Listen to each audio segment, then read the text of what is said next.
people have no energy? Because mental diarrhea. You eat bad food and then try to stop diarrhea, it's not going to work. This much you do. Tonight before you go to bed, keep it down and go to bed. In a little while, if you simply sit here, things around you will reverberate.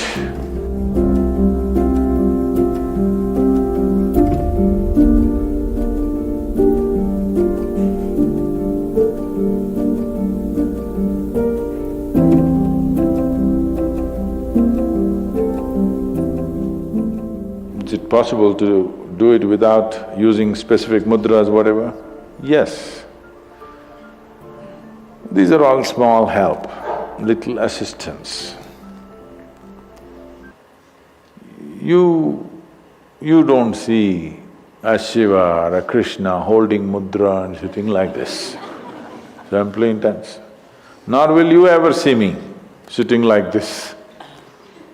No, you will not see me practicing Shambhavi or this or that.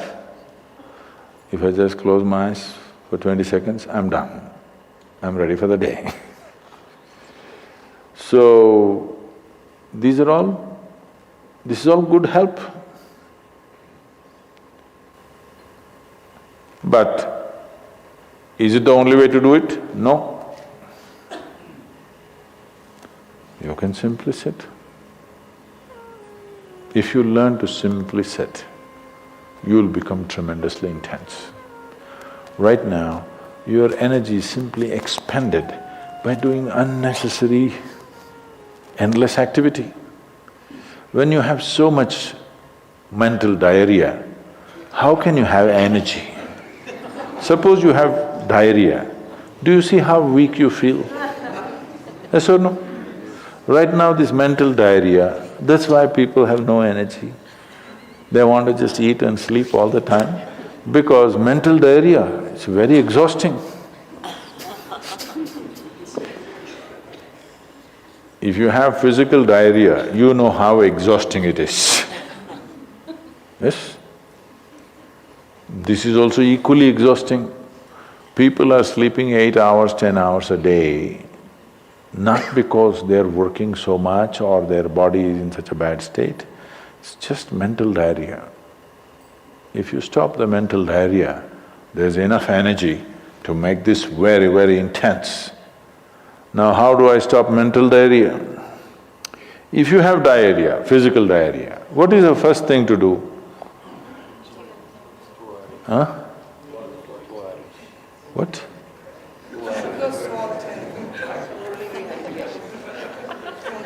Yes, run to the toilet, I know that.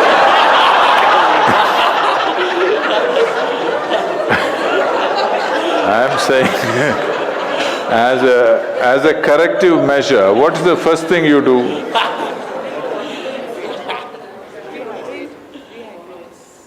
No, as a corrective measure, what is the first thing you do? First thing is stop eating, right? Yes or no? But diarrhea means in some way we've eaten something that the body doesn't want. It's trying to throw it out. Yes? You've taken something inside which the body doesn't like, it wants to throw it out. First thing is, stay away from food for some time. You eat bad food and then try to stop diarrhea, it's not going to work. So similarly, bad food for the mind is just this. You have gotten identified with things that you are not. The moment you get identified with things that you are not, mental diarrhea is inevitable. It's bad food for the mind. Now it will run endlessly, do what you want. You do any damn meditation, you say Shiva, Rama, it's not going to stop. It's not stopped, isn't it? Because bad food is being eaten every day, you're getting identified with more and more things and you want to stop your mind, you do whatever kind of circus, it is not going to stop. If you disidentify with everything, if you understand what is you and what is not you, If you keep a little distance from that, mind will become still. If you want, you can use it, otherwise you can keep it. Now my hand is there, if I want I can move it, otherwise I can keep it. This is a useful hand. Suppose it starts jumping like this. You clearly know there is some kind of an ailment, isn't it? Yes or no? So if hand is jumping, you know it's an ailment. If mind is jumping, is it an ailment or no? The ailment has come because continuous wrong diet. You tell your mind that I am this, I am this, I am that, I am that. It's having diarrhea. You stop giving it wrong food. If you clearly see what… even if you do not know what is me, at least you know what is not me, isn't it? This much you do. Tonight before you go to bed, sit on your bed and sit down and discount everything that is not you. This house in which you're living, is this me? No.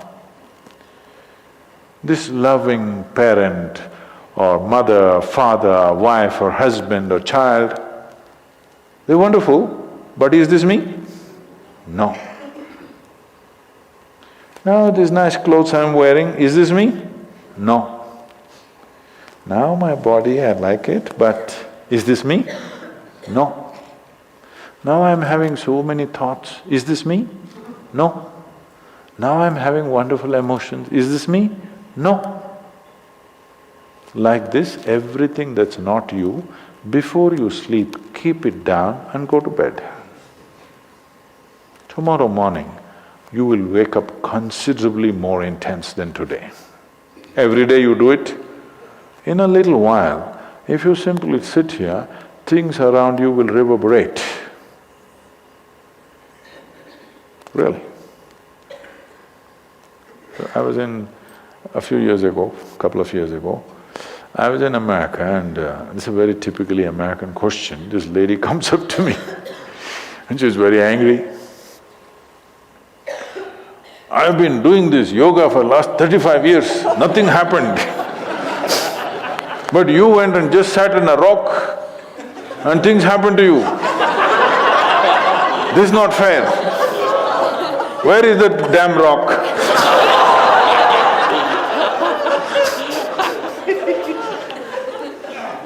She thinks it's the rock which did it.